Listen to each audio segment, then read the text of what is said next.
Alright guys, in this video, I'm going to break down 5 fighters that I believe are going to have a breakout year in 2024. A lot of these fighters already had big years in 2023, a lot of big win streaks, a lot of finishes as well. And actually, 2 of these fighters I'm going to mention on this list have actually already fought in 2024 as of January 17th. Jumping right in, number 1 on my list, I have Rinat Fakhretdinov. I like saying Fakhretdinov. Rinat Fakhretdinov came into the UFC like 19-2, a pretty strong record. I don't think anybody really knew who he was, with an impressive finish coming off against Kevin Lee. That was actually a fight that I thought, hey, maybe Kevin Lee could have a good bounce back fight.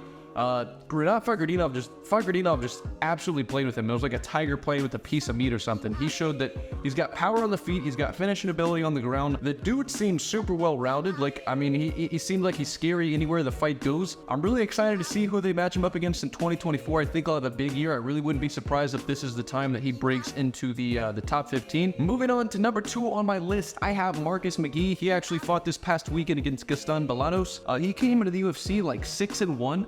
His first fight was against Journey Newsom. He was an underdog, and you know I already bet on him. I made plenty of money off that fight. He was like a plus 150, 160 underdog. Choked out Journey Newsom in the second round. His second fight out, fought JP Buys, knocked him out in the first round. And then, like I said, this last weekend, he knocked out Gaston Bolanos in the second round. I believe he's also gotten finishes in all 3 fights in his UFC. Dude's got insane power in his hands. This guy is very exciting to watch. Trains at the MMA lab with Sean O'Malley, Kyler Phillips, and another gentleman that I'm going to mention on the list later. But definitely somebody to watch for in 2024. Number 3 on my list, I actually mentioned this gentleman in my last video, Benoit Saint Denis. This guy, when he first came into the UFC, his fight against Elizeu Zelezeski, I'm definitely butchering that name. That was a fight that was at 170 pounds, so he was going up a weight class, and he kind of got battered in that fight. Like, I felt bad. It was one of those fights where the referee probably should have stopped it a little bit sooner than what they did. Showed a lot of heart in that fight, and I just kind of feel like, I don't know, I pitted him, I felt bad. And then he goes out, fights Nicholas Stolze, wins by rear naked choke, fights Gabriel Miranda, wins by second round rear naked choke. Then he fights Ismael Bonfim, a guy that was a highly touted prospect out of Brazil, goes and chokes him out with a rear naked choke in the first round. Then he fights Thiago Moises, who, you know, put up a pretty tough fight against the current champ Islam Makhachev, ground and pound him in the second round. Then his last fight out, knocks out Matt Frevola in like a minute and a half. He's on a 5-fight win streak, all finishes, not a single fight making it past the second round. He's got a fight at UFC 299 this March against Dustin Poirier. I'm very excited to see him fight live in March in Miami. Moving on to number 4 on this list, another gentleman that's fought this year in 2024 already. We have Mario Bautista, another guy that trains at the MMA lab with Sean O'Malley, with Marcus McGee, Kyler Phillips. They have got a murderer's row of 135 pounders at that gym. It's pretty crazy just because they've all like kind of grew up and growed in the sport together. And now it's crazy to see where they're at in the UFC. Bautista came into the UFC on a short notice fight against Corey Sandhagen, lost that fight in a first round armbar. Since then, he's strung together 6 straight wins. His most recent win coming against Ricky Simon that earned him a number 14 spot in the bantamweight division.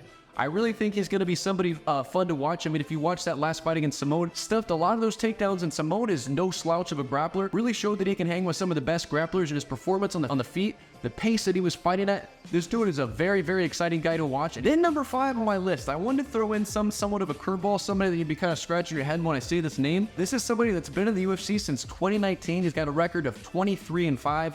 I'm talking about Brendan Allen.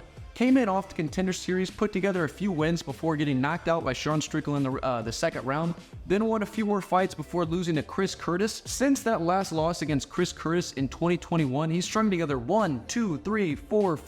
6 wins. 5 of those 6 wins are coming by rear naked choke. So if you're a betting guy, he's got a fight against Marvin Vettori coming up on April 6th. It might be a wise bet just to sprinkle on a little bit of a Brendan Allen submission, because I know that Marvin Vettori is no slouch when it comes to getting finished. I don't think he's ever been finished, so there might be some good odds there. He kind of reminds me of like a Sean Strickland or Dustin Poirier guy, where he doesn't do anything like super crazy well. Pretty well rounded, but it's more so how he puts it all together, which really is kind of how it flows together and makes it all effective. I mean, he's 28 years old right now, and he's on a very impressive win streak. Already fought some pretty tough guys. I really think if he just keeps continuing the sport, keep trying to stay active, I really wouldn't be surprised if he, at some point in like 2 years from now, finds himself in a title position. Really showed, you know, the leaps and bounds that he's made in his career since, you know, those losses from Chris Curtis and Sean Strickland. Let me know in the comment section below, what do you guys think of this list? Do you guys think there's anybody that I missed? I'm sure there's probably a few people. These are just a few quick names that came to mind and I put down. But if there's anybody that you guys think in the comment section below that I missed, please do let me know. Also, be sure to leave a like, comment, subscribe, and until next time, I'll catch you guys later.